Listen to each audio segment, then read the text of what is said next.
Cruisers like the USS Canberra are built for fast speeds and long endurance.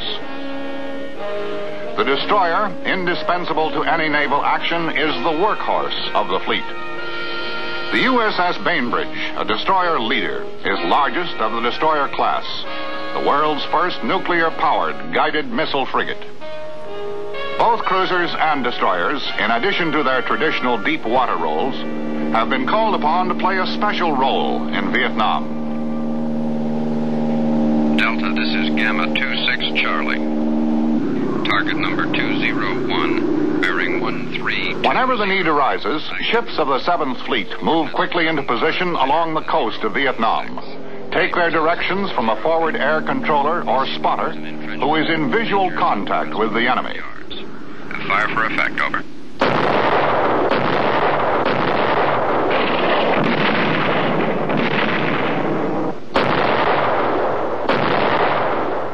This is naval gunfire support, a mobile source of big gun reinforcement for friendly troops ashore. Meanwhile, standing farther offshore is the heart of the fighting fleet. In Vietnam, as never before, the aircraft carrier has proven her worth.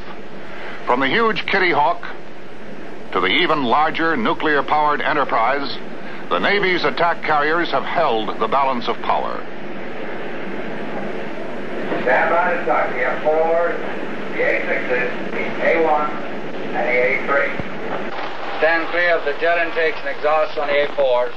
You're clear to start. The F4s, the A6s, the A1, and the A3. Fast, mobile, independent of political boundaries and agreements, the carrier can ready her flight deck on short notice, launch her air power as required.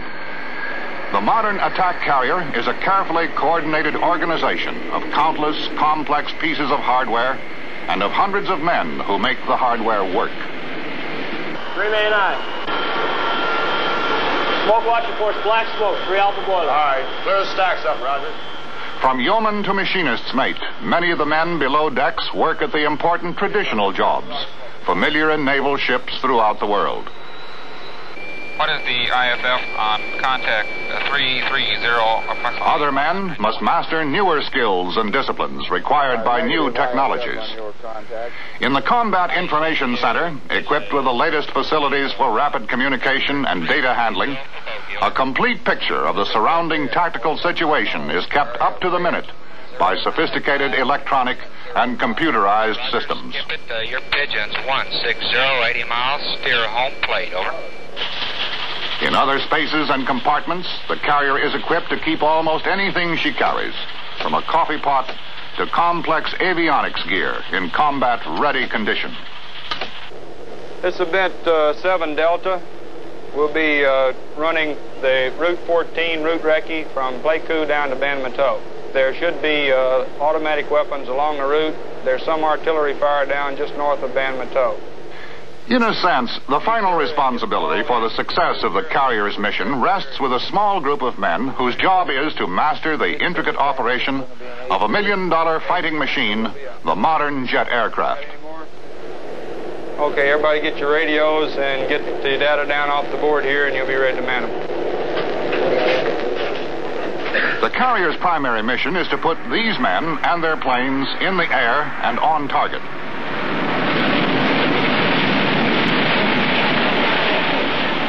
Her mix of fighters, attack aircraft, and reconnaissance planes extends the carrier's strength for hundreds of miles.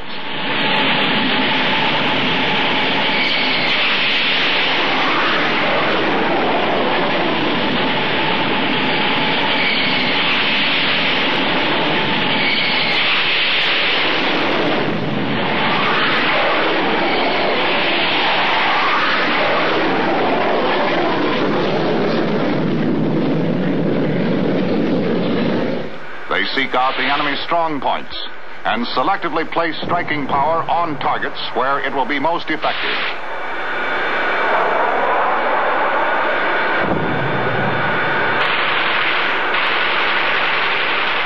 Enemy supply routes and storage depots, dams and airfields, barracks and troop concentrations. One of the best examples of the range and flexibility of naval power is the modern amphibious operation, a coordinated Navy-Marine Corps action designed to bring force in readiness wherever it's needed, put it ashore, and hold a piece of ground.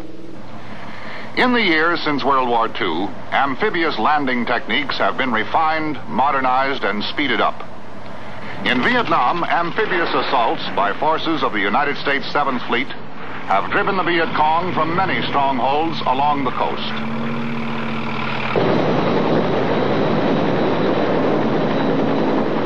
It is typical of the cooperative effort in Vietnam that in this operation, a Navy amphibious ship provides a landing platform and fresh ammunition for Army helicopters, which will provide air support for United States and South Vietnamese soldiers and Marines on shore.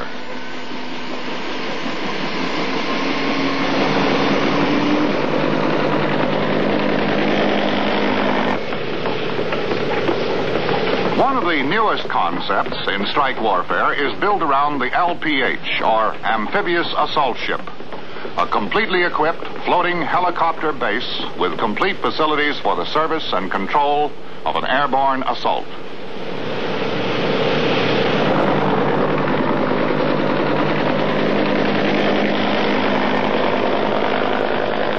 Clearwater Control, this is Bravo 8-1, airborne at 30, flight of 16, event 101-4, over.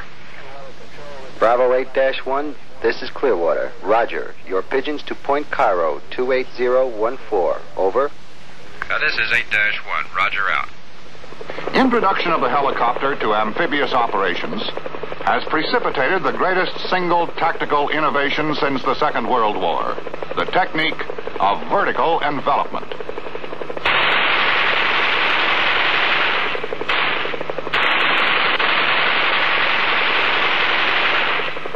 Marines are swiftly airlifted to land behind enemy positions, while the rest of the force assaults the beach.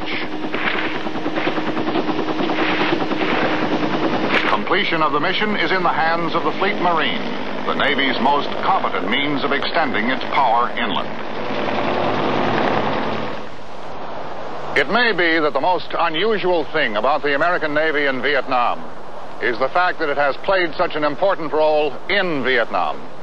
The fact that the Navy, while it has carried out a wide range of assignments at sea, has also contributed heavily to the effort along the coast, in the rivers, and on shore. One of the most important jobs is the continuing patrol of Vietnamese coastal waters. Airborne patrols are flown day and night, around the clock, to ensure against infiltration of supplies and ammunition from the north.